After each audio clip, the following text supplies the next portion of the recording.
Hello everyone, welcome to well astrology.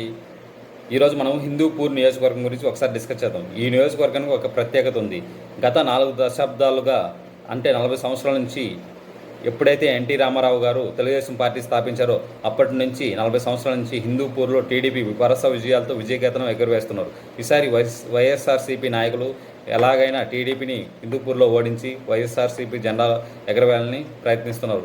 YSRCP నాయకుల ప్రయత్నాలు ఫలిస్తాయా, లేదా గత 2 టర్మ్స్లో నందమూరి బాలకృష్ణ గారు గెలిచి అసెంబ్లీకి వెళ్ళారు, ఈసారి కూడా గెలిచి అసెంబ్లీకి వెళ్ళి హ్యాట్రిక్ కొట్టబోతున్నారా? ఎలాగైతే తనదైన మార్కులో సినిమాల్లో హ్యాట్రిక్ కొట్టి అఖండ, వీరసింహారెడ్డి, భగవంత కేసరి హిట్తో హ్యాట్రిక్ కొట్టారో అలాగే రాజకీయాల్లో కూడా బాలయ్య బాబు గారు హ్యాట్రిక్ కొట్టబోతున్నారా? తనదైన మార్కు లెజెండ్ అని క్రియేట్ చేసుకోబోతున్నారా రాజకీయాల్లో?